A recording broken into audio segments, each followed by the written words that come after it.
임하시고 뜻이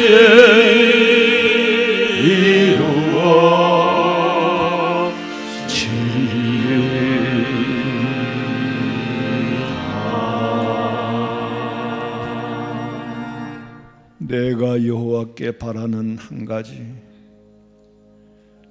그것을 구하리니 곧 내가 내 평생에 여호와의 집에 살면서 여호와의 아름다움을 바라보며 그의 성전에서 사모하는 그것이라.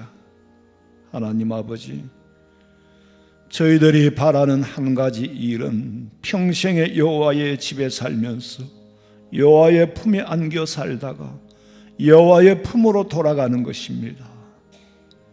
그 믿음 가지고 부족하지만 주의 전에 나와 예배하고자 하오니 먼저 우리의 지은 죄와 허물을 사하여 주시고 영과 진리로 만나 주시옵소서.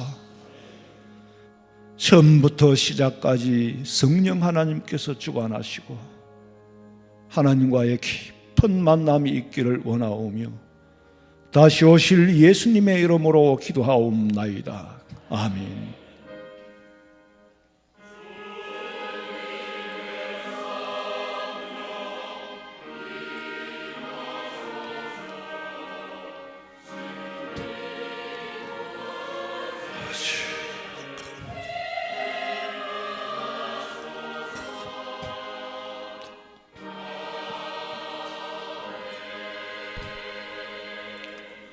전능하사 천지를 만드신 하나님 아버지를 내가 믿사오며 그의 아들 우리 주 예수 그리스도를 믿사오니 이는 성령으로 잉태하사 동정녀 마리아에게 나시고 본디오 빌라도에게 고난을 받으사 십자가에 못 박혀 죽으시고 장사한 지 사흘 만에 죽은 자 가운데서 다시 살아나시며 하늘에 오르사 전능하신 하나님 우편에 앉아 계시다가 저리로서 산자와 죽은 자를 심판하려 오시리라.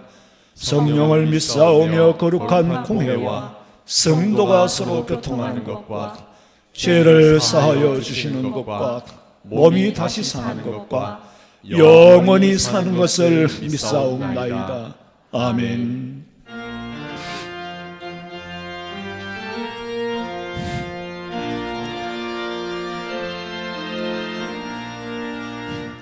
구세주를 아는 이들 찬송하고 찬송하세.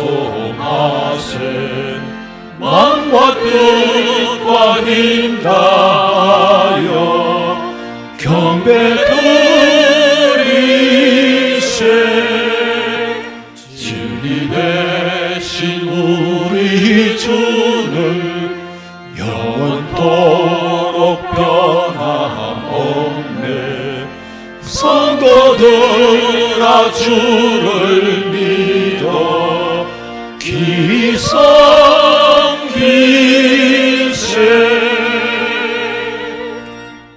여호와여, 주의 장막에 머물 자 누구오며 주의 성산에 사는 자 누구오니까. 정직하게 행하며 공의를 실천하며 그의 마음에 진실을 말하며 그의 혀로 남을 허물하지 아니하고 그의 이웃에게 악을 행하지 아니하며 그의 이웃을 비방하지 아니하며 뇌물을 받고 무지한 자를 해하지 아니하는 자이니 이런 일을 행하는 자는 영원히 흔들리지 아니하리이다. 아멘.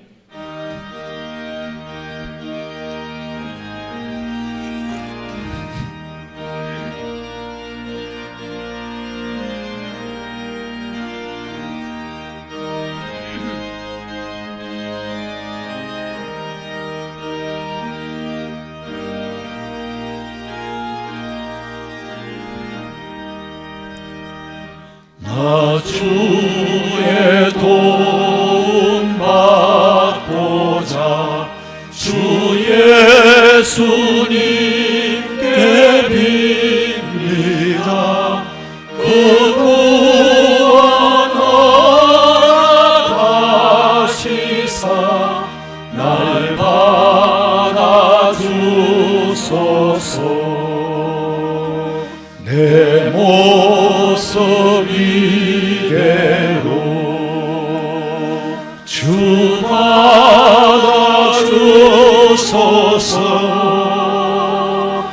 날 위해 돌아가신 주 날 받아주소서.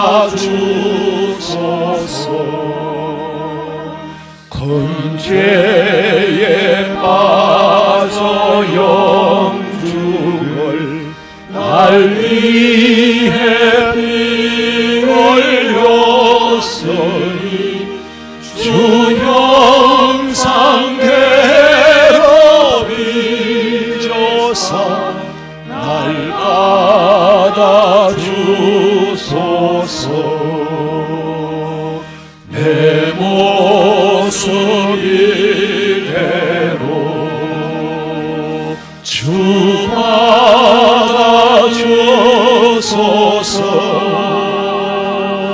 날 위해 돌아가신 주 날 받아주소서. 내 힘과 결심 약하여 넓게 어지기 쉬우니 주 이름으로 구원해 날 받아주소서.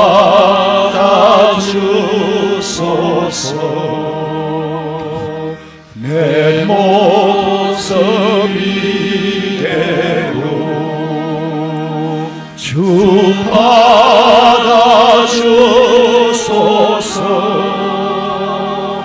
날 위해 돌아가신 주 날 받아주소서.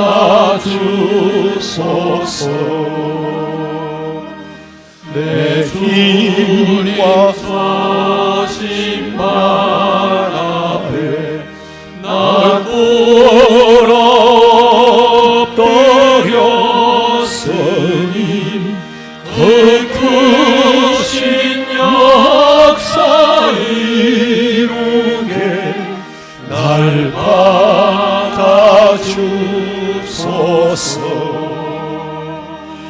내 모습 이대로 주 받아주소서.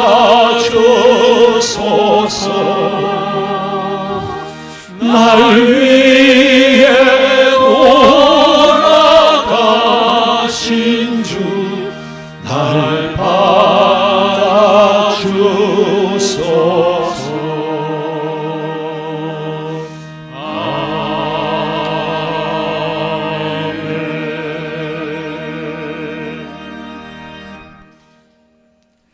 만물을 창조하시고 다스리시는 거룩하신 하나님 아버지, 추위가 물러나고 만물이 움트는 봄을 주시니 창조주 주님의 전능하심을 깨닫습니다. 만세전에 저들을 택하사 주님의 자녀 삼으시고 주님의 보혈로 저들을 깨끗하게 하사 영생의 복을 주시니 감사를 드립니다. 오늘도 복되고 거룩한 성일에 저들을 아름다운 성전으로 인도하시고 찬양과 기도로 존귀한 예배를 드릴 수 있도록 허락하심에 감사를. 돌이켜보면 주님의 말씀대로 살지 못하였음을 고백합니다. 주님을 의지하며 살기보다는 세상에 휘둘려 살았고 주신 직분과 사명도 제대로 감당하지 못하였으며 기도할 내용이 산더미처럼 많지만 많은 핑계로 주님과 영적 교제인 기도를 게을리하였습니다. 말씀은 수없이 들었지만 삶이 변화되지도 못한 저들의 허물과 죄악을 고백하오니 용서하여 주시옵소서. 이 시간 온 정성과 마음을 다하여 드리는 존귀한 예배가 되기를 간구하옵나이다. 성령께서 함께하사 목사님께서 준비한 능력의 말씀을 담대히 선포하게 하시며 저들은 아멘으로 화답하며 은혜 받는 시간 되게 하옵소서. 전능하신 주님, 지진과 전쟁, 재난과 질병, 궁핍으로부터 안전하게 지켜주심에 감사를 드립니다. 이 땅에 복음을 전한 선교사님들, 눈물과 기도로 믿음을 지켜온 앞서가신 분들이 열매를 먹고 살게 하시니 감사를 드리며 이처럼 좋은 교회에서 주님을 섬기게 하시니 감사를 드립니다. 기도학교는 우리 교회가 천국 복음을 전하는 구원의 방주로의 사명을 온전히 감당하게 하옵소서. 성령께서 함께하사 주신 말씀에 우리의 가치관이 변하고 오직 구원자이신 예수님만 의지하게 하시며 주님께 발견되는 자가 되기를 간구합니다. 우리 교회가 현실에 안주하는 것이 아니라 꿈을 가지고 나아가게 하옵소서. 교회 각 기관들을 질적으로 양적으로 부흥성장케 하시며 특별히 다음 세대가 믿음 안에 잘 세워질 수 있도록 주일학교를 사랑하사 부흥성장케 하시고 이번 동계수련을 통해 은혜 가운데 마치게 됨에 감사를 드립니다. 학교에서는 시학년에 좋은 친구와 선생님을 만나 행복하고 건강하게 생활할 수 있도록 인도하여 주시옵소서. 병중에 있는 성도님들 주님의 성소로 깨끗하게 낫게 하시며 여러 가지로 어려움에 처한 성도님들 기도로 응답받게 하옵소서. 해로 복음을 전하시는 선교사님들 주님께서 원하시는 왕성한 선교활동이 이루어지게 하시고 우리 교회가 더 많은 국내의 선교활동을 감당할 수 있도록 기도와 후원으로 열심을 다하게 하옵소서. 전능하신 주님, 이 나라가 국내에 닥친 여러 어려움으로 풍년동화 같은 위기에 처해 있사오니 온전히 안보하여 주시옵소서.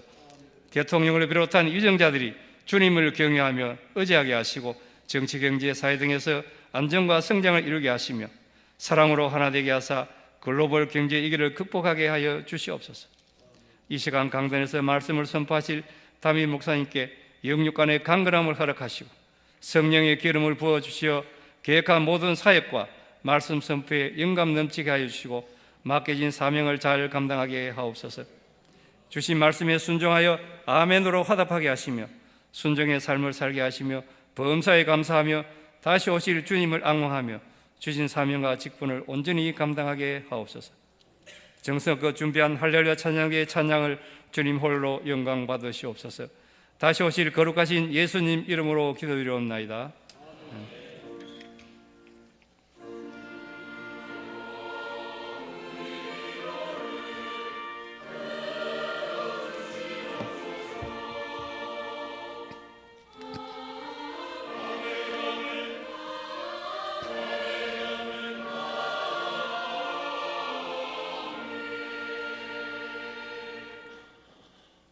하나님의 말씀은 디모데후서 4장 14절에서 15절입니다. 디모데후서 4장 14절에서 15절 말씀 주보 이면을 참고하시기 바랍니다. 구리 시공업자 알렉산더가 내게 해를 많이 입혔으며 주께서 그 행한 대로 그에게 갚으시리니 너도 그를 주의하라. 그가 우리 말을 심히 대적하였느니라. 아멘. 준비하신 예물 드리겠습니다.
기도드리겠습니다. 하나님, 여러 가지 고난과 역경과 시련과 슬픔 가운데서도 우리보다 더 심한 지진으로 인하여 생이별을 해야 하고 전쟁으로 인하여서 피 흘려 죽는 모습을 보고 사는 이런 세상에 그래도 오늘도 우리는 평온한 가운데 아픔을 안고 있지만은 예배할 수 있는 은혜 주셔서 감사합니다.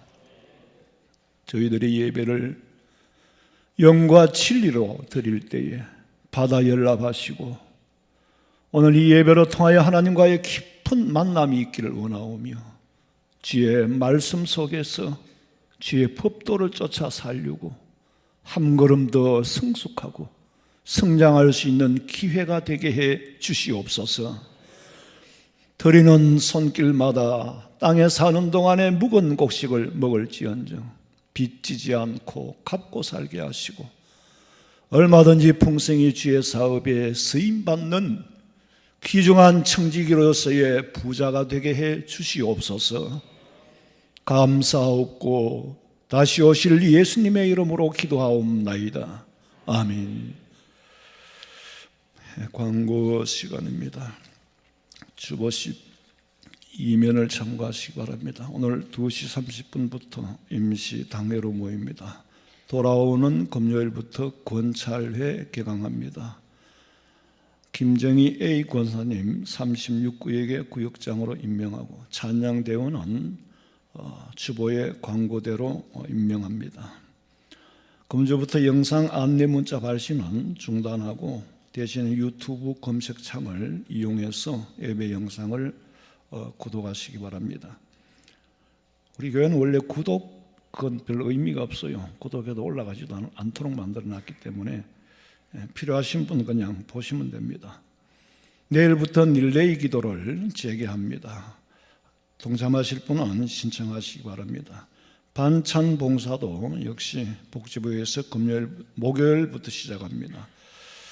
반찬 배달에 동참하실 분들은 우리 박성현 목사님에게 신청하시기 바라고 전도 폭발 31기 훈련 안내입니다. 2차 예비 모임이 3월 9일 오전 10시 그리고 기도 후원자 모임은 3월 10일 금요일 오후 8시 훈련 기간은 3월 16일부터 12주간입니다. 열린 노방전도대 대원을 모집합니다. 시작 일자는 3월 21일부터 일단 모임 장소는 찬양대 연습실입니다. 그리고 57구역에 우리 김정대 장로님 지난 3월 2일 소천하셨습니다. 유족들에게 많은 위로가 있기를 부탁드립니다. 성가대 찬양 드리겠습니다.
아멘. 지난주에는 바울이 디모데에게 어서 속히 오너라 그랬어요. 이제 순교를 앞두고 날짜는 모르지만은 죽음이 다가왔다는 것을 예견하고 속히 오너라. 그리고 올 때에 가죽 종이에 쓴 책을 가지고 오고 겉옷을 가지고 오너라. 내가 살아있는 동안에는 추위도 이겨야 되고 성경도 봐야 되기 때문에 그렇게 바울은 순교를 앞두고 디모데에게 안부를 하고 부탁을 하고 오늘은 또 당부의 말씀을 하고 있습니다. 11절에 보면은 네가 올 때에 마가를 데리고 오너라 그랬어요. 예루살렘에 가면은 마가의 다락방이라고 있습니다. 우리가 생각하는 옛날 한옥집 큰 방 위에 부엌 위에 있는 그런 다락이 아니고 건물이 있어요.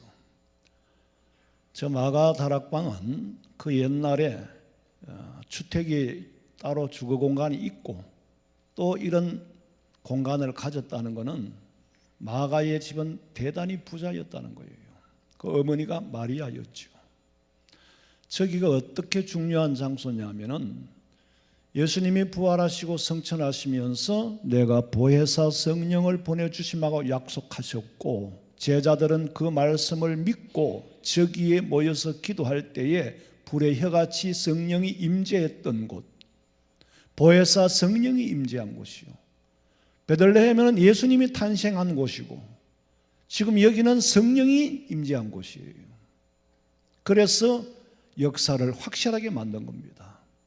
예수님이 성천하시고 어딜 간지 약속하신 보혜사 성령이 오시지 않았다면 메시아가 될 수 없고 새로운 기원 2023년을 시작할 수가 없었던 겁니다.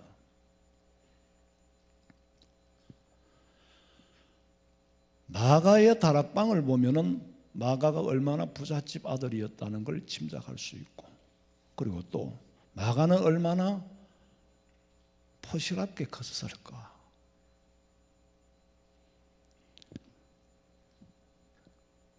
별도의 공간으로 다양하게 쓸 수 있는 공간을 가졌다는 거. 그래서 부자라는 거죠. 사도행전 12장 5절에 보니까 이에 베드로는 옥에 갇혔고, 베드로가 복음 전하다가 옥에 갇혔어. 교회는 지금처럼 이런 예배당 건물이 따로 있는 것이 아니라 여기서 말하는 교회는 에클레시아, 부름받은 하나님의 성도들은 그를 누구를 위하여? 베드로를 위하여 하나님께 간절히 기도하더라. 간절히 성도들이 베드로를 위하여 기도할 때 하나님이 천사를 보내어서 옥문을 열고 베드로를 인도해 나갑니다. 역사적인 사실이니까. 그리고 어디로 갔느냐 하면 따라가 보니까 마가라 하는 요한의 집이에요. 사도행전 12장에 보니까 마가라 하는 요한의 어머니 마리아의 집에. 거기 갔더니 여러 사람들이 모여서 기도하고 있더라. 베드로는 옥에 갇혔고 성도들은 마가 요한 다락방에서 기도하고 있었고, 그때 하나님이 천사를 보내어 기사와 표적을 보인 거예요. 마가는 이런 모습을 보면서 자랐어. 그래서 나는 언젠가는 주의 일을 하겠다고 결심을 하면서 자랐는데, 그래서 바울이 1차 전도 여행을 갈 때에 따라 나섰어요. 마가만 따라 나선 게 아니라 바나바도 따라 나섰어. 세 사람이 가다가 비스디아 안디옥을 가려고 산을 넘어가는데 너무 힘이 드니까 마가는 금방 주저앉아 버렸어요. 부잣집 아들이라서 너무 겉잘라서 그런지 힘든 걸 견디질 못하고 참지를 못하는 거예요. 그래서 도저히 더 이상 못 가겠다고 했어. 바울이 아무리 말려도 안 돼요. 너 돌아가면 후회할 걸. 그래도 저는 안 가겠다는 거예요. 그러니까 뭐 하는 수 없이 돌려보냈죠. 돌려보내긴 했지만 바울에게 기운을 빼는 건 틀림이 없습니다. 세 사람에서 전도여행 가다가 가장 젊은 마가가 뒤돌아서 버리니까 얼마나 힘이 빠지겠어요. 그리고 바울과 바나바는 전도 여행을 다 끝내고 선교를 한 거죠. 이제 예루살렘에 와서 보고를 하는데 마가는 차마 그 바울 선생님 앞에 설 수가 없어요. 왜? 도중에 하차하고 돌아온 사람이니까.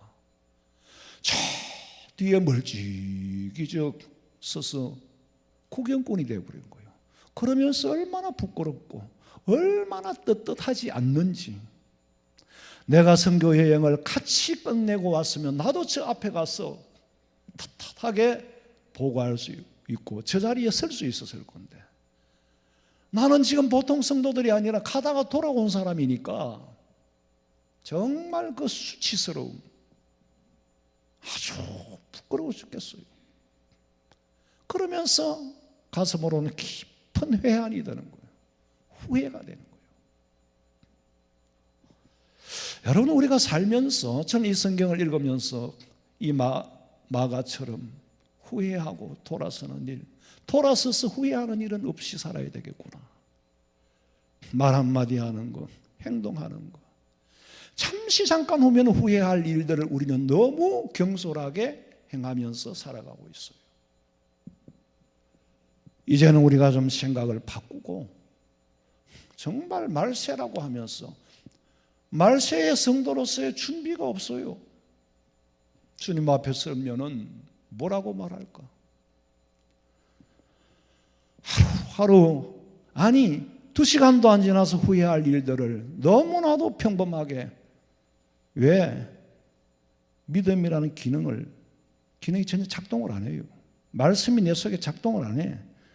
그리스도인의 하나님의 말씀과 내 삶에는 전혀 연결이 안 돼 있어요. 죽음을 앞두고 또 죽고 나서 껄껄하는 사람이 있다고 그러잖아요. 무슨 말이냐면은 후회하는 사람들, 후회를 남기고 떠난 사람들, 그런 사람들이 껄껄한다는 거예요. 좀 더 베풀고 살 걸. 물질만 베풉니까? 마음을 베푸는 건 더 중요한 일입니다. 저는 저한테 마음으로 베풀어 주는 사람이 너무너무 고맙더라고요. 목회할 때 보람도 있어요. 사실은 지난주 토요일 장례하고 어제 장례하고 주말 행사처럼 장례를 하는데 이게 그저 상문할 수 있는 그런 장례가 아니잖아요. 우리 교회 장로님이고 성도들인데 그게 그렇게 기분 좋은 일은 아니지 않습니까?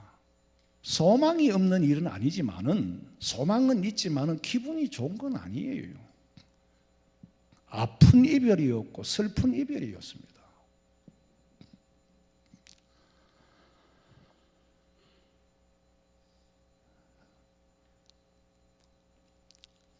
근데 왜 베풀지 못하고 사느냐? 껄껄하는 사람은 자기 욕심 때문이에요. 전도서 5장 10절에 보셔요. 은을 사랑하는 자는 은으로는 만족을 못해요. 풍요를 사랑하는 사람은 소득으로 만족을 못해요. 그런데 그게 다 헛되다. 헛되고 헛되니 모든 것이 헛되다. 물질을 가져도 만족함이 없는 이유는 내 속에 있는 내재 함량이라는 걸 모르기 때문에 그래요. 인간은 누구든지 내재 함량이 있어요. 자, 기분이 나쁘면 기분을 좀 전환하려고 와인을 마셔. 그러면 좀 긴장이 풀어지면은 허리띠를 바짝 졸라맸다가 풀면은 좀 편해지잖아요. 더 푼다고 더 편해집니까? 한 잔을 마시고 긴장이 완화가 되면은 또 한 잔 더 하고 싶겠죠. 그러면 기분이 2배로 더블로 좋아집니까? 10잔을 마시면 10배로 좋아집니까? 아니에요. 더 마시면 나중에는 만신창이가 되고 기능 나사가 다 풀려버립니다. 내재 함량 이상으로는 술을 많이 마신다고 더 기분이 좋아지는 게 아니란 말이에요. 계속 그 술로서 기분을 유지하려고 하다 보면은 실컷 마셔야 평소로 유지가 되는 거예요. 안 마시면 이제 못 견디게 돼버려요. 마셔야 본전이야. 마약도 마찬가지잖아요. 마약을 하던 사람이 중단하면 못 살아요. 왜? 도수를 그만큼 높여놨거든. 그러니 인위적으로 기쁨을 만들려고 인위적인 방법을 쓰면은 내재 함량의 나사가 넘어버립니다. 돈이 없는 사람은 100만 원만 있어도 기분이 너무 좋은데, 돈이 있는 사람은 1000만 원, 1억이 있어도 나사가 넘어버렸기 때문에 끝이 없습니다. 계속 그냥 돌아가고, 이러면 상실감은 굉장히 큰 거죠. 내가 나를 모르기 때문에 나한테 속고 사는 거예요. 하나님께서 우리에게 주어진 기분의 분깃이 있고 내재 함량의 분깃이 있어요. 더 이상은 즐거울 수가 없습니다. 중독이 되죠. 중독이 되면 유지가 되는 거예요. 더 좋아지는 게 아니고 그냥 유지되는 거예요. 그럼 사람 몸은 다 망가뜨리죠. 인생이 폐기물이 되는 거죠. 껄껄하는 사람이 물질이 아닌 마음을 주는 것도 인식한 사람이 있어요.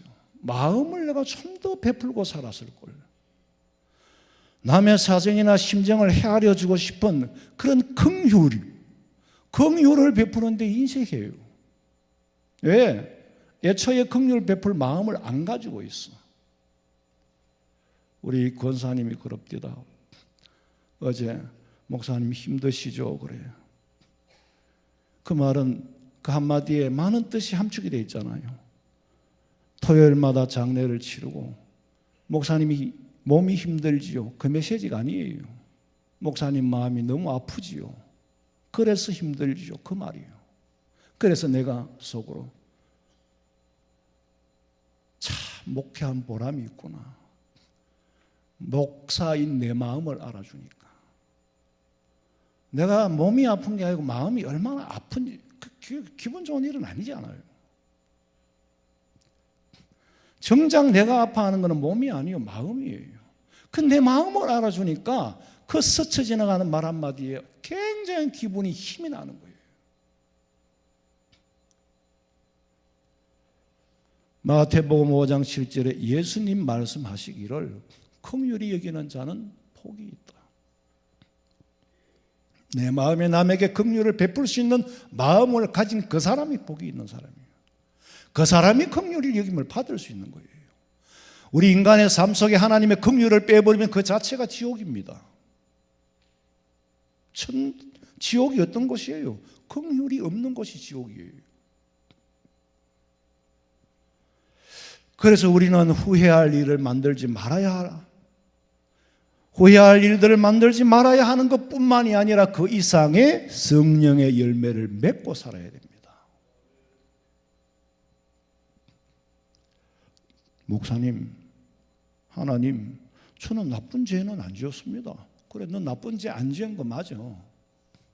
근데 죄는 안 지었지만 그렇지만 한 건 뭐 있냐? 나 법을 열심히 지켰습니다. 교통법규를 열심히 지켰습니다. 교통법규를 열심히 지켰다고 상 주나요?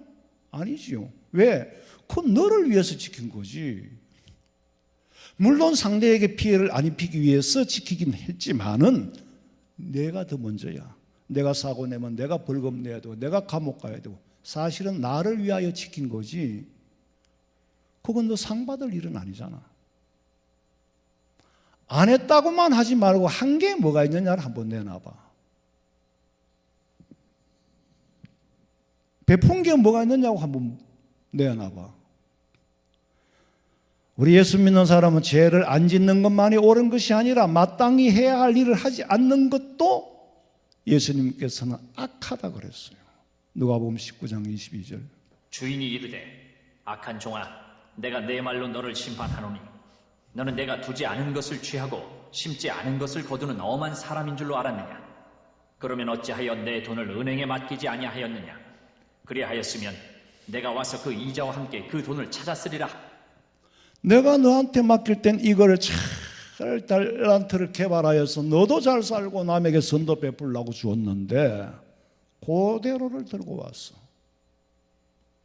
그러니까 게으른 것까지는 나는 이해를 하는데 그렇다고 악하다고 하기까지는 좀 심하지 않습니까? 그런데 예수님께서 악하다고 그랬어요. 왜냐하면은 네가 그 자리를 차지하고 앉지도 않고 서지도 않고 가만히 있으니 남의 자리를 뺏은 거다. 차라리 그 자리를 남에게 주었더라면, 은행에 맡겼더라면 네 자라도 있을 텐데 너는 자리만 차지하고 한계 없지 않느냐. 예수님의 기준은 해야 할 일을 하지 않는 것을 악하다고 말합니다. 아니 평생 가봤자 부모님 한 번 안 찾아뵙는 거, 그건 죄는 아니에요. 그건 악한 겁니다. 마가는 지금 도중에 하차하고 돌아온 것을 굉장히 깊이 후회하고 있어요. 자원에서 따라 놨었던 사람이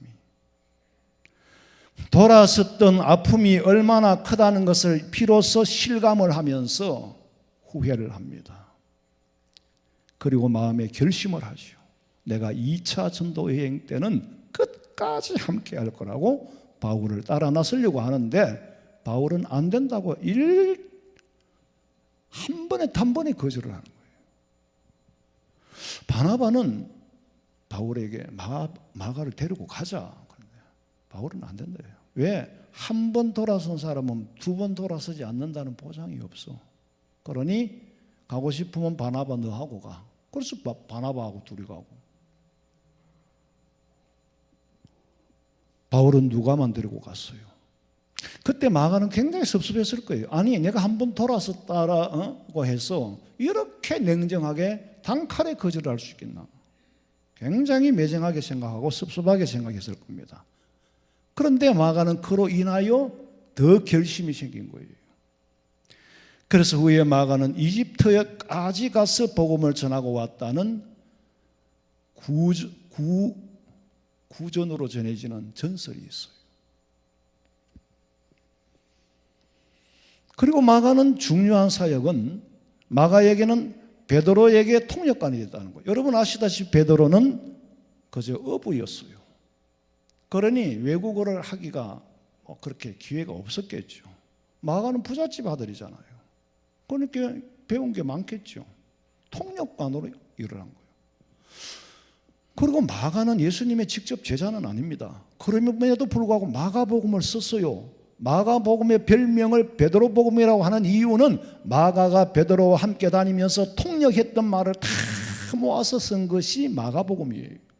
그래서 마가는 바울과 헤어지면서 더 굳건해지고 더 큰 위대한 일을 했는데 성경을 기록하는 사람의 영광의 자리에 차지한 거예요. 그런데 이제 바울이 임종이 가까웠어. 내가 얼마 되지 않아 죽을 걸 알고는 마가를 데려오너라. 11절 보니까 누가만 지금 나와 함께 있는데 디모데야 네가 올 때에 마가를 데리고 오라. 그가 나의 일에 유익하니라. 왜 그랬을 것 같아요? 이제 순교를 앞두고 마지막으로 만나서 마가에게 아팠던 마음을 전하고 싶어.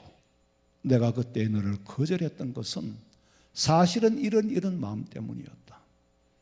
그런데 지금 데리고 와서 유익한 게 뭐냐? 디모데와 같이 열심히 주의 일을 하라는 당부와 부탁을 하고 싶었던, 위로를 해주고 싶었던 거예요. 바울이 순교를 예견한 것처럼 제가 사역을 하면서 40년이 넘도록 쭉 돌아보니까 뭐가 한 가닥 정리가 돼요. 대명동에서 부목사로 사역할 때도 그렇고 아멘 할머니라고 계셔서 예배 드리면 아멘 하는 할머니인데 그때는 전부 집에서 다 돌아가셨어요. 그런데 목사님 우리 어머님이 다 돼갑니다. 다 돼가는 것 같아요. 그래서 전화가 와서 뛰어갔어요. 갔더니 막 숨을 헐떡거리는데 내가 기도하고 찬송하고 시키고 앉아 있었어요. 뭐 사람이 다른 사람이 없으니까. 그러니 너무 지치니까 이제 그 며느리 집사님이 목사님 가세요. 제가 무슨 일 있으면 다시 전화할게요. 참 발걸음이 혼자 두고 안 떨어지더라고. 그래도 조금 더 있다가 나도 이제 내일 새벽 기도도 가야 되고 이래서 이제 집으로 간다고 집에 도착하니까 전화가 왔어요. 목사님 떠나자마자 어머니도 떠났습니다. 그래요. 우리 장로님도 요양병원에 계셨는데 목사는 우리 권사님 통해서 목사님 보고 싶다 해서 갔어요. 제가 장로님 손을 잡고 장로님 제 손을 잡고 목사님 죄송합니다. 사실 저는 속으로는 가기가 싫었어요. 왜냐하면 내가 건강한 모습을 보고 싶지 왜 병들은 모습을 왜 보고 싶겠어요? 안 그래요? 여러분 그렇지 않아요? 무슨 말인지 이해가 됩니까? 정말 속상하고 보기 싫거든요. 그래서 장로님 보고 싶다 하니까 그래서 나는 너무 몰골이 된 걸 상상하고 갔는데 그게 아니더라고. 얼굴이 너무 밝고 맑고 정신도 너무 맑아요. 와, 목사님. 근데 죄송한 이유가 성도들 보기에 장로가 얼마나 덕을 쌓지 못했으면 죽지도 않고 병들어 오래 사느냐고 그렇게 생각하게 할 것 같다는 거야. 그래서 덕이 안 될 것 같아서 죄송합니다. 그래서 장로님, 덕의 기준은 장로님이 가지고 있는 게 아니에요. 하나님이 갖고 계시는 거예요. 그리고 인사를 할 때 느낌이 병원에서 보고 싶다 할 때 벌써 느낌이 있었어요. 저도 제 나름대로는. 마지막이 아니고는 장로님도 내가 나와서 나갈 거라고 생각했으면 굳이 보고 싶다는 말씀을 안 하셨을 거예요. 서로 애견이 있었던 거죠. 터놓고 말할 수는 없지만 그런 느낌이 있어요. 그러니까 병원에서 목사님 보고 싶다 하면 내가 가면 안 돼. 가면 죽어. 아니 우리 권사님 한 분은 오전까지 가서 면회 꼭 보고 싶다 그래서 가서 면회를 하고 아니 아직까지 건강한데 그냥 보고 싶었나 보다. 그런데 돌아서서 집에 왔는데 오후에 돌아가셨어요.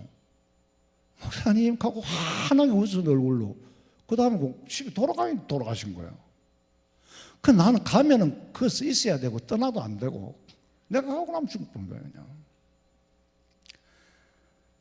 참 마음이 참 지금 굉장히 좀 꿀꿀해요. 저도 그렇게 기분 좋은 일은 아니니까 뭐 천당 가서 만나겠지. 나는 그랬어. 우리 집 사람하고 아유 장로님 천당 가서 안 장로님 만나가 장기 뜨고 계시겠지만 천당에 장기가 있는지 없는지 모르겠지만은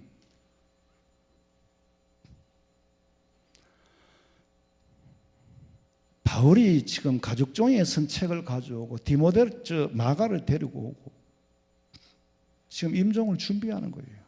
어떤 장로님은 제가 아는 분인데 좀 오래됐습니다만 목사님 저 이제 신문도 안 봅니다 그래요. 왜요? 그랬더니 아니 내가 떠날 날 가까운 사람이 세상에 거꾸로 돌아가든 옳게 돌아가든 난 상관이 없다는 거예요. 이제는 보고 싶은 거는 성경밖에 없습니다. 그래서 제가 결국 인간의 궁극은 어디로 귀결이 되느냐? 하나님의 말씀으로 귀결이 되는구나. 마지막에는 제가 많은 사람들 봤는데 병들었을 때 목사님 나을까요? 지쳐가니까 목사님 내가 구원받을 수 있겠습니까? 결국에는 천국으로 귀결이 되더라고. 근데 마지막에 보니까 참 가슴 아픈 얘기가 있어요. 구리장식 알렉산더. 그가 세공업자, 그러니까 구리를 장식하는 세공업자 이상은 신상을 알 수가 없어요. 그런데 분명한 것은 바울의 사역이 지능적으로 방해를 하고 바울을 아프게 했다는 거예요. 4장 14절에 구리장 세공업자 알렉산더가 내게 해를 많이 입혔으며 주께서 그 행한 대로 그에게 갚으시리라. 구리장식 알렉산더라는 실명을 거론하면서 그라는 단어를 씁니다. 정관사를 써요. 특정인을 지칭하는 것은 참 쉽지 않은 일이지만은 바울이 단순한 감정에서 이 사람의 이름을 실명으로 거론하며 디모데에게 너도 이 사람을 주의하라고 한 건 아니에요. 감정이 아니라 이 디모데서 씨는 목회서 신이잖아요. 목회 현장에서 일어나는 일들을 인간 세상에 있는 일들을 그대로 담아놓은 거예요. 그래서 여기 디모데서를 통하여 교회에 성도로서 어떻게 해야 되고 목회자로서 어떻게 해야 되고 건강한 교회는 어떻게 세워가야 되는가를 가르치는 게 목회서 신입니다. 해를 많이 입혔다는 말은 지금 여기는 해를 많이 입혔다라고 말하는데 성경의 전체적인 문맥을 보면은 바울 서신에 의하면은 사도권에 대한 인신공격을 한 거예요. 네가 진짜 사도라면은 다른 사람들은 정식으로 생활비를 받고 사역을 하는데 너는 사도가 아니기 때문에 생활비를 못 받고 네 돈 벌어서 네가 하고 있지 않느냐. 사도에게 사도권을 부인해버리면 사도에게는 치명적인 상처를 입히는 거예요. 목사에게 당신 목사 아닙니다 그래버리면 그 존재감 자체를 완전히 사형선고를 내리는 거예요. 고린도전서 9장 1절부터 봐요. 내가 자유인이 아니냐 사도가 아니냐 예수 우리 주를 보지 못하였느냐 주 안에서 행한 나의 일이 너희가 아니냐 다른 사람들에게는 내가 사도가 아닐지라도 너희에게는 사도이니 나의 사도됨을 주 안에서 인친 것이 너희라. 다른 사람들에게는 내가 복음을 안 전했지만 최소한으로 너희들에게는 사도가 맞다. 왜? 내가 복음 전해서 너희들이 믿고 있지 않느냐. 그런데 이게 잘못 자랐어. 사도권을 도전하는 거야. 알고 보니 당신은 사도가 아니다. 바울이 이런 변명까지 하기까지는 얼마나 비참하겠습니까? 내가 사도가 아니라고? 최소한으로 니들은 그런 말을 하면 안 돼. 니들한테는 내가 사도야. 그리고 뭐 생활비를 안 받고 못 받고 자격이 없어 그래? 좋아. 9장 4절에 보니까 우리가 먹고 마실 권리가 없겠느냐. 근데 알렉산더는 바울에게 사도권을 무너뜨려서 복음사에게 해를 많이 입혔다는 말이 아주 치명상을 입히는 거예요. 인신공격을 하는 거예요. 그러니 바울이 그를 두고 주께서 그 행한 대로 그에게 갚으시리라. 바울이 지금 악담을 하고 바울이 지금 저주를 하고 있는 게 아니에요. 바울의 개인적인 감정을 지금 기록한 게 아니에요. 내가 그렇게 해를 입었지만은 그 보응은 주께서 갚으시지 내가 갚는 게 아니다. 그러니 너도 그렇게 해라. 아무튼 바울에게 알렉산더라는 사람은 좋은 기억보다는 마지막까지 아픈 기억으로 남아서 끝이 나버렸어요. 회복할 기회가 없어. 문제는 바울에게 그렇게 해를 입혀놓고도 정작 자신은 뭐를 잘못한지 모르고 있으니까 회개할 거리가 없는 거예요. 잘못한 게 없는데 뭘 회개를 해요? 회개할 거리를 모르고 있다는 거죠.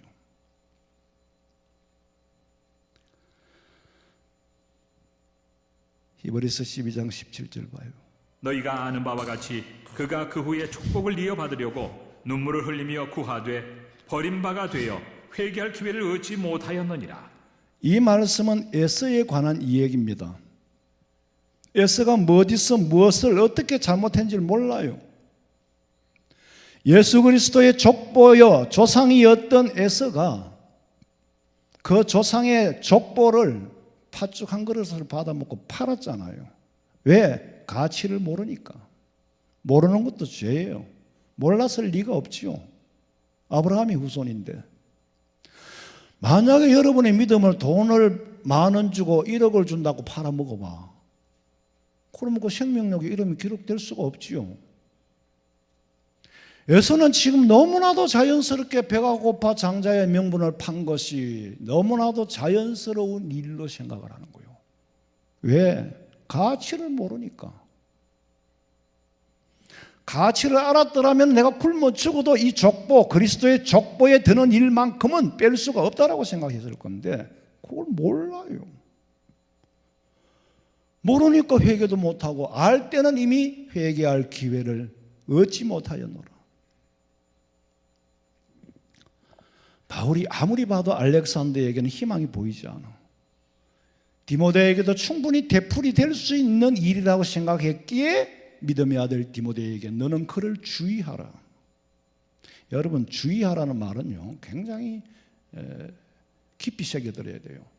운전을 하면은 전방에 뭐 500m 앞에 뭐 50km로 주의하시기 바랍니다. 그 말은 뭐요? 그 카메라가 있다는 말이거든.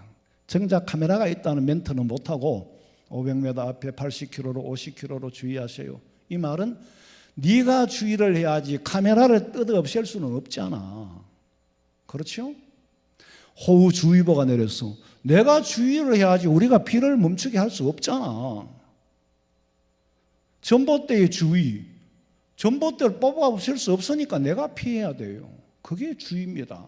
무슨 말이냐면 바울에게는 더 이상의 변화에 기대를 하지 말라는 거죠. 디모데 네가 주의를 해야지. 무슨 말인지 아시겠어요? 네가 주의해야지.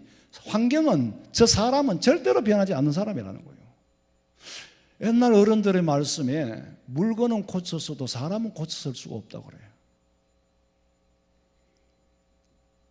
그러니까 조심해라. 바울이 디모데에게 너도 그를 주의하라는 말은 더 이상 변화를 기대하지 말고 가르쳐서 고쳐 쓰려고 생각하지 마라. 그러면은 너도 실망한다. 그러니까 주의하라고. 왜? 이미 사탄에게 넘어간 사람이라고 그랬어요. 구조적으로 가르치고 고쳐서 설 수 있는 사람이 아니라 사탄에게 넘어간 사람. 생각해보면 참 안타깝고 불쌍한 사람이에요. 사탄은요, 교회를 모르는 사람을 통해서 교회를 어지럽히는 게 아닙니다. 교회를 아는 사람, 이방인을 통해서 교회를 어지럽히는 게 아니에요. 교회를 아는 사람, 맹세기 믿음이 있다고 자부하는 사람을 이용해서 계획적이고 지능적으로, 지능이 들어가면 그거는 사탄에 빠진 거예요. 계획이 들어가면 사탄에 빠진 거예요. 어쩌다 한 실수가 아니거든요. 계획에는 이성이 들어있어요. 계획에는 지정이가 겸비를 하고 있어요. 근데 본인은 정작 어디에 쓰임받는 줄 몰라요. 그게 옳은 일인 줄로 알아. 대부분의 교회에 분쟁이 일어나는 이유는 전부 교회를 위하는 사람이 너무 많아서 그래요. 교회를 위하여, 주의 영광을 위하여, 주의 영광을 위하고 교회를 위한 사람이 너무 많아가지고 교회가 어지러워요. 교회가 분쟁이 일어나요. 교회를 해치고자 하는 사람은 하나도 없습니다. 그렇다면 합리적으로 선을 이루어야 되는 거 아니에요? 그런데 그렇지 않아요. 교회 분쟁이 왜 일어난다고 합니까? 성경에서 야고보서 3장 17절 읽어봐요. 오직 위로부터 난 지혜는 첫째 성결하고 다음에 화평하고 관용하고 양순하며 긍휼과 선한 열매가 가득하고 편견과 거짓이 없나니 화평하게 하는 자들은 화평으로 심어 의의 열매를 거두느니라. 진정한 화평이 있고 성결이 있으면 화평의 열매를 거두어야 되는데 전부 교회를 위하여 주의 영광을 위하여 그래가 싸웠는데 나머지가 없어. 화평을 이루지 못한 것은 기준이 자기 중심이야. 내 중심으로 교회를 위하고 내 중심으로 주님을 위한다는 거예요. 자기 중심으로 주님을 위하는 사람이 많으면 교회가 시끄러워져요. 자기 중심으로 내 생각이 모든 사람의 생각인 양, 아담처럼 하와가 그런 소리를 해서 내가 먹었습니다 라고 변명하며 확산시키는 누룩과 같은 그런 존재들. 예수님은 다 읽혀요. 선과 악의 자율주의의 선봉자 아담처럼 하나님의 말씀과 사탄의 말을 자로 재는 거예요. 자기 이성으로 자로 재는 거예요. 그러다가 실패했죠. 사망을 몰고 오게 된 이유가 그겁니다. 내 생각대로 교회에 충성하고 내 생각대로 주님 사랑하는 게 주님이 원하시는 건지 아닌 건지를 몰라. 일방적으로 목사님 나 오늘 소고기 국 잘 끓인 데 있는데 그 갑시다. 아유 됐어요. 저는 안 가요. 아이 가자니까요. 자기 중심으로 내가 끌려가면 난 하나도 못 먹어요. 그거 정말로 목사님을 대접하는 겁니까? 아니면은 내가 한번 기분 한번 풀겠다는 겁니까? 마찬가지예요. 그리고 분쟁하는 사람은 절대로 꺾이지 않는 이유가 이것이 정의롭다고 생각하기 때문에 싸움이 일어났거든. 정의로운 일이 어떻게 양보가 됩니까? 안 되죠. 그리고 싸우는 사람들의 특징들은 자기 말만 해요. 대화, 소통이 안 되고 싸우는 데 가보세요. 둘 다 자기 말만 해. 남의 말을 안 들어요. 이성을 찾고 들을 때에, 남의 말을 들으려고 할 때에 내가 잘못한 게 뭔지를 듣고 싶어 해야 돼요. 그래 억울하지 않지 않습니까? 정말 내가 잘못한 게 있으면 내가 욕을 먹어도 억울하지 않아요. 한번 바꿔 생각해 보세요. 자꾸 내가 잘했다는 소리를 들으려고 하니까 억울한 거지. 그리고 경청을 하면 대화가 되고 감정이 조절이 되고 의사 확인이 되고 의사 소통이 되고 명료화가 되는 거고 그런 건데, 그게 안 되니까 그냥 무식하게 싸우는 거예요. 그냥. 그러니까 감정만 남아요. 그 감정을 누가 가지고 노느냐? 사탄이 갖고 놀아요. 감정을 부추겨 가지고 사탄이 실컷 싸움을 피투성이로 만들어 놓고 싸우는 걸 보고 다 기분 좋게 구경을 하다가, 그것도 한두 시간이지, 때가 되면 실정이 나요. 그럼 내버려 놔두고 사탄은 갑니다. 가면 남은 사람들 싸우다가 나머지가 없어요. 도대체 뭐 때문에 싸웠지? 그 수를 읽을 수 있어야 돼요. 여러분 영적 지도자고 영안을 떤 사람은 이 일이 지금 누가 주관하고 있는지를 수를 읽어내 한 수 위에 있어야 영적 지도자가 될 수 있습니다. 그 휩쓸려가지고 문제를 일으킨 누가 좋아해? 사탄이 좋아하는 일입니다. 방법이 목적을 배신하도록 만드는 거예요. 아주 부정적인 일의 사명을 가지고 사탄은 각기 사람들마다 굉장히 영리하게 분석을 해서 마이너스 유의성을 영악하게 이용하는 게 사탄이에요. 그래서 우리가 영안의 눈을 떠야 되는 거예요. 영안의 눈을 뜨는 게 뭐예요? 무슨 영안이 뜨고 뭐 귀신이 보입니까? 아니죠. 이 일을 객관적으로 보고 이게 주님이 원하는 일일까? 사탄이 원하는 일일까? 객관적으로 옳은 일일까? 나쁜 일일까?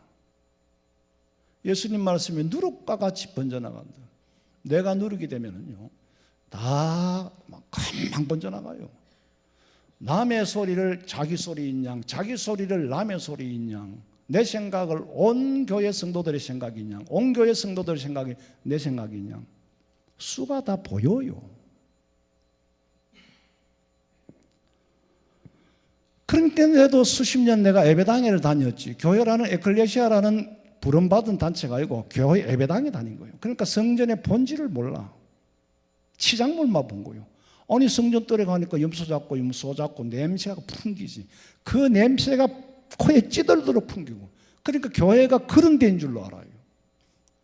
교회의 본질을 모르고. 그러니까 주여 주여 하는 자마다 다 천국에 들어갈 것이 아니요 내 아버지의 뜻대로 행하는 자라에 들어간다고 그랬어. 여러분, 교회는 진실로 하나님 만나는 곳이지 치장물을 하지 마세요. 제가 사우나에 가면은 그가 좀 넓은 막 수영장이 아닌데 애들이 막 수영을 해요. 하도 막 자빠지고 물을 튀겨서 와서 내가 쉿 이랬더니 그중에 애 하나가 살짝 보더만은 애들한테 쉿 쉿. 그래서 너 이리 와봐. 네? 이리 와봐. 넌 참 가정교육을 제대로 받은 아이구나. 너 앞으로 참 훌륭한 사람 되겠다. 그랬더니 막 기분 좋아하더라고. 그 목욕탕 안에서 만날 때마다 인사하는 거예요. 근데 보세요. 내가 강단에 선 모습을 봤으면은 걔가 내한테 그렇게 또 다른 모습이 나타나겠지. 치장물이 없잖아요. 다 활가벗었는데 이상한 생각하고 있네 지금. 치장물을 없애고 자연인으로서 만나는 거예요. 여러분 교회는요 치장물을 가지고 있으면 안 돼요. 여러분은 치장물이 없는 줄 아세요? 목사만 치장을 하고 있어요? 나는 치장을 벗으려고 노력을 해요. 그런데 여러분도 여러분대로 저한테는 치장물을 다 갖고 계시는 분들이에요. 제일 두려운 존재들이잖아요. 동네 사람은 하나도 안 무서워요.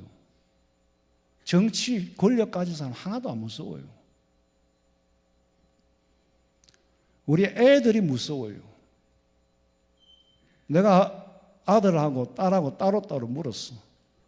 너한테 아버지라는 존재는 어떤 존재냐? 딸한테도 그렇게 물었어. 내가 그 아이들한테 어떤 존재로 비춰질까 굉장히 두려운 거예요. 어떻게 기억에 남을까? 우리 아버지는 사쿠라 목회자다라고 기억이 남을까?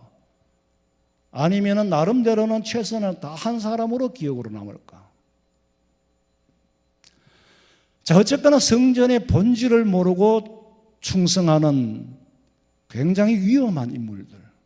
여러분, 참 교회라는 뜻을 모르고 교회를 사랑하고 영광을 위한다고 나서는 것은 위험한 일이에요. 세상 정치 지도자들 보세요.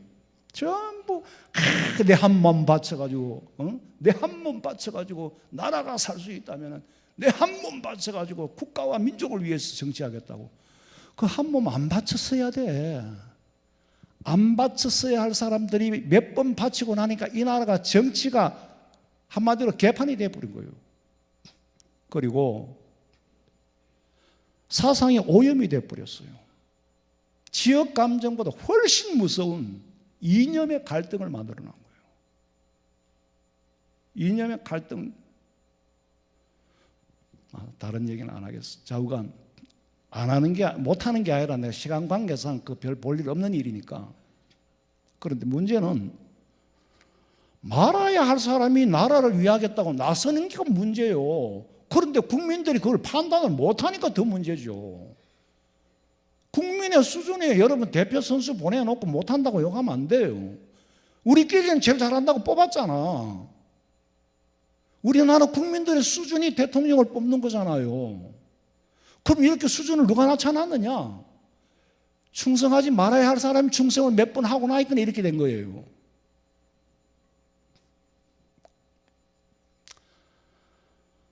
바울이 주의하라.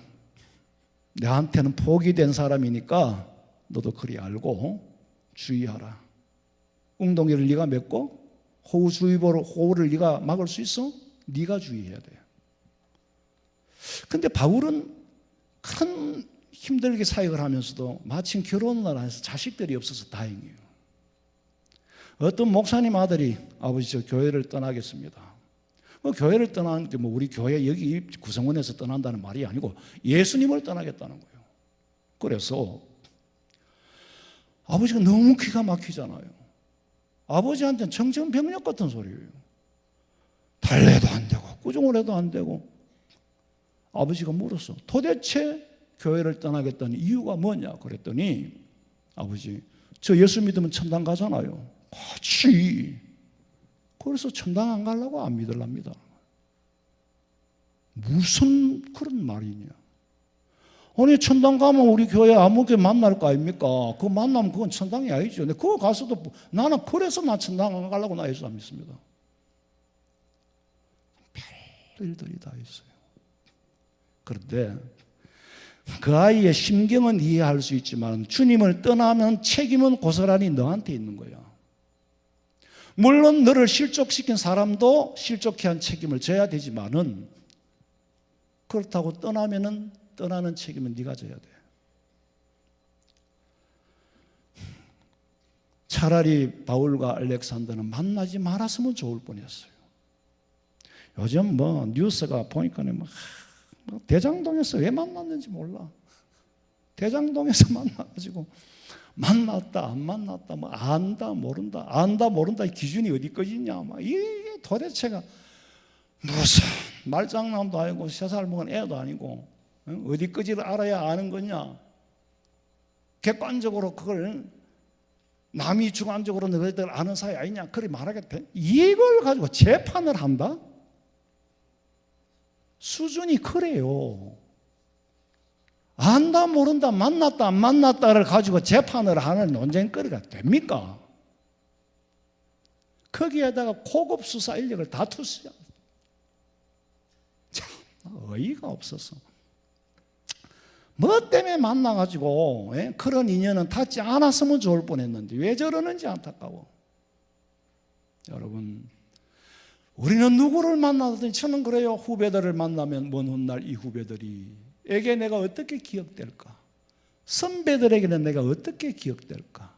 선배들이 후배고 다 두려워요.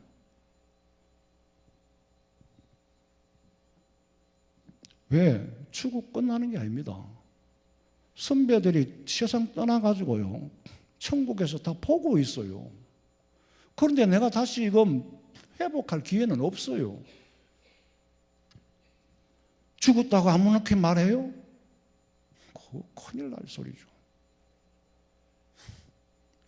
사람은 누구든지 헤어져 떠나 있지만은 안부라도 묻고 싶은 사람이 있는가 하면은 기억조차 하고 싶지 않은 사람이 된다면은 참 슬픈 인생을 산 거예요. 전임지에서도 전하고 목사님 안부라도 묻고 싶습니다. 그 사람에게는 내가 잘 산 사람이 되는데 그 누구에겐가는 내 이름도 기억하고 싶지 않다면은 그 사람에게는 내가 잘못 산 사람이 돼요. 그래서 저는 참 두려운 게 성도들이에요. 모든 사람에게 사랑을 다 전달할 수 없잖아요. 한마디를 했는데 해석은 100가지, 1000가지예요.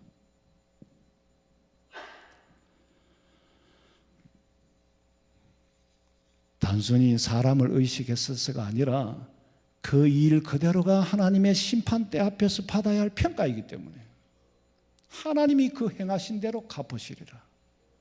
계시록 20장 12절. 또 내가 보니 죽은 자들이 큰 자나 작은 자나 그 보좌 앞에 서 있는데 책들이 펴 있고 또 다른 책이 펴졌으니 곧 생명책이라. 죽은 자들이 자기 행위를 따라 책들에 기록된 대로 심판을 받으니 바다가 그 가운데에서 죽은 자들을 내주고 또 사망과 음부도 그 가운데에서 죽은 자들을 내주매 각 사람이 자기의 행위대로 심판을 받고 사망과 음부도 불못에 던져지니 이것은 둘째 사망 곧 불못이라. 누구든지 생명책에 기록되지 못한 자는 불못에 던져지더라. 생명책에 기록되지 못한 자가 불못에 던져지는 것은 자명한 일이고 문제는 자기 행위를 따라 행위록에 책들에 기록된 대로 심판을 받으니 두 번이나 그래요. 각 사람이 자기 행위대로 심판을 받는다. 이 말씀을 보면 참 두려워요. 일거수일투족이 두려워요.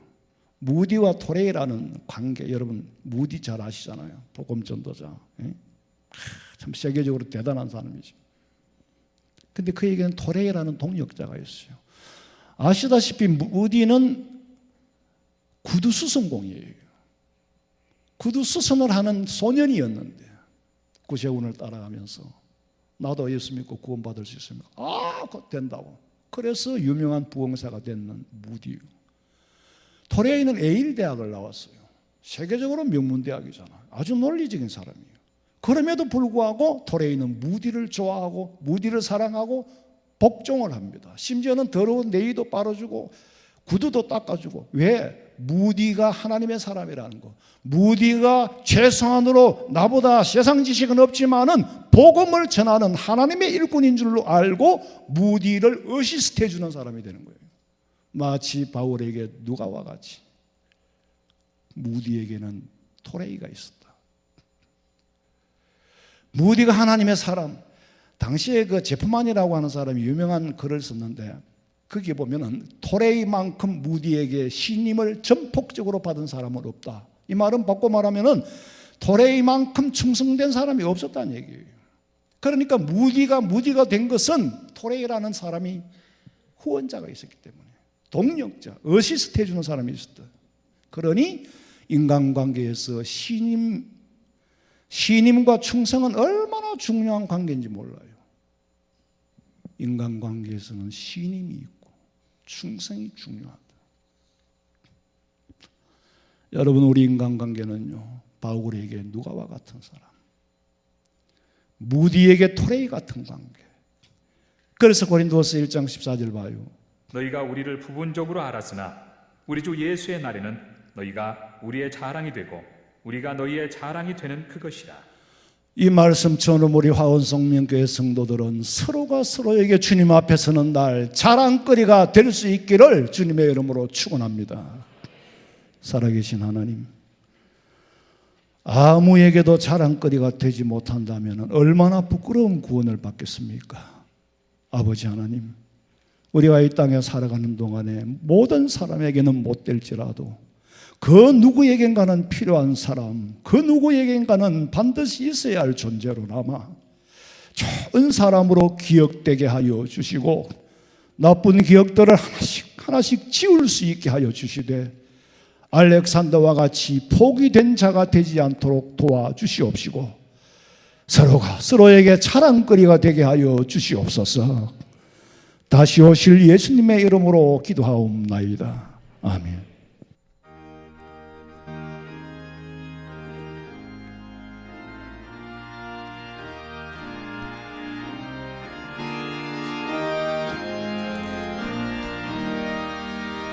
겸손히 주를 섬길 때 괴로운 일이 많으나 구주여 내게 힘 주사 잘 감당하게 하소서. 인자한 말을 가지고 사람을 감화시키며 갈 길을 잃은 무리를 잘 인도하게 하소서. 구주의 귀한 인내를 깨달아 알게 하시고 굳건한 믿음 주셔서 늘 승리하게 하소서. 장래의 영광 비추사 소망이 되게 하시며 우주와 함께 살면서 참 평강 얻게 하소서.